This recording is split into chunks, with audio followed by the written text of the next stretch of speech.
Bismillahirrahmanirrahim. Assalamualaikum warahmatullahi wabarakatuh. Hamdan wa syukranillah, kita masih diberi kesempatan untuk bertemu pada materi yang ke-9, masih pada materi media pembelajaran.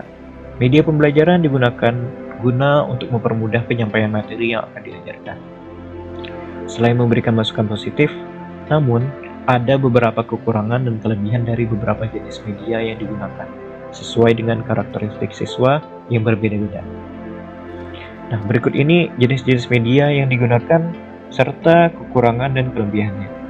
Yang pertama, ada media visual dua dimensi yang tidak transparan, yaitu media yang dapat dilihat, tetapi tidak juga dapat disentuh atau bersifat semu.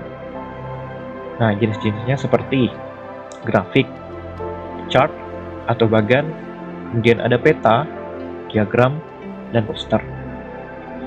Adapun kelebihan dari media ini dapat menambah daya tarik, serta dapat memperlancar pemahaman informasi yang disajikan dalam dua format, verbal dan visual. Sedangkan kekurangannya, media ini disajikan tidak bergerak, sehingga daya tariknya tidak sekuat dengan jenis media audiovisual. Kemudian yang kedua ada media visual dua dimensi yang transparan, yaitu media yang dapat dilihat, dapat juga disentuh.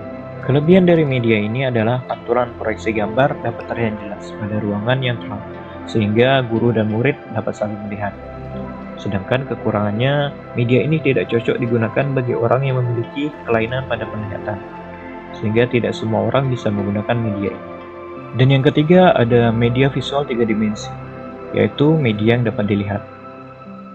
Seperti contohnya benda sesungguhnya, model, spesimen, dan diorama. Kelebihan dari media ini dapat dilihat dan dapat dipindah-pindahkan, serta dapat dimanipulasikan. Sedangkan kekurangannya, media tersebut tidak dapat disajikan dalam bentuk buku ataupun tulisan. Kemudian media yang keempat yaitu media audio, yaitu suatu media yang dapat digunakan melalui indera pendengaran.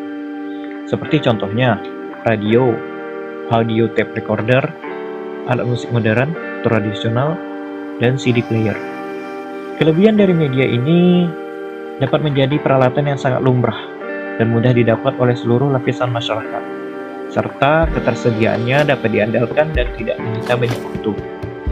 Adapun kekurangannya, tidak semua orang bisa mendengarkannya. Bagi orang yang mempunyai kelainan pada pendengaran, media ini kurang cocok untuk digunakan. Dan yang kelima ada media audiovisual, yaitu media yang dapat digunakan melalui indera pendengaran dan juga indera penglihatan. Seperti contohnya televisi, video sistem, sinema film, VCD, dan lain-lain. Kelebihan dari media ini bisa menampilkan langsung apa yang ingin ditampilkan atau yang ingin diajarkan. Sedangkan kekurangannya mampu menyajikan komunikasi satu arah dan tidak mampu menjangkau kelas besar, sehingga sulit bagi semua siswa untuk melihat secara rinci gambar yang disiapkan, apalagi kalau layarnya kecil. Dan yang terakhir, multimedia adalah media yang mempunyai multifungsi. Artinya, media ini merupakan suatu media yang dapat dilihat, didengar, dan dapat diutak-atik sesuai dengan keinginan penggunanya. Untuk kelebihan dari media multimedia ini, mampu menjangkau objek yang jauh, sehingga media ini memberikan kesempatan pada peserta didik untuk belajar perorangan sesuai dengan tingkat kemampuan yang dimilikinya. Sedangkan kekurangan media ini masih dianggap mahal oleh sebagian golongan masyarakat. Lalu, selain media pembelajaran, ada hal lain yang melengkapi hal tersebut, yaitu alat peraga. Jika media merupakan perantara, lalu apa bedanya dengan alat peraga? Media pembelajaran dengan alat peraga dalam pendidikan merupakan hal yang sangat membantu dalam kelancaran proses belajar mengajar. Di mana tanpa adanya media pembelajaran, siswa akan sulit, bahkan tidak bisa untuk belajar. Begitu juga dengan alat peraga dalam pelajaran, akan menyebabkan siswa lambat untuk berkembang dalam proses belajar mengajar. Kehadiran keduanya sangat membantu siswa dalam belajar, namun keduanya tersebut memiliki perbedaan. Untuk persamaan dari media pembelajaran dan alat peraga dalam dunia pendidikan atau khususnya sekolah adalah pada tujuan yang sama, yaitu meningkatkan hasil pada proses belajar mengajar. Selain itu, persamaan yang paling dekat adalah keduanya merupakan benda yang dapat dilihat dan dipakai. Nah, di sisi lain, alat peraga dengan media pembelajaran merupakan hal yang berbeda. Alat peraga lebih dikhususkan pada alat berupa benda yang digunakan sebagai pendukung, dan memperjelas apa yang ingin disampaikan atau memperjelas tentang pelajaran yang sedang dipelajari. Benda dalam alat peraga bisa kita contohkan seperti permainan wayang-wayangan. Wayang-wayangan ini bisa mewakili dari kisah nabi, kisah sahabat-sahabat, atau kisah dari perbuatan terpuji.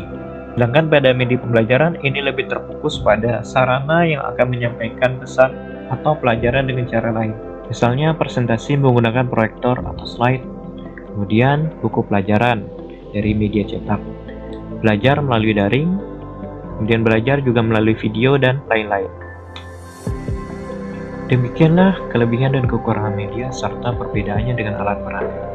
Semoga bermanfaat dan terima kasih atas perhatiannya. Syukran. Assalamualaikum warahmatullahi wabarakatuh.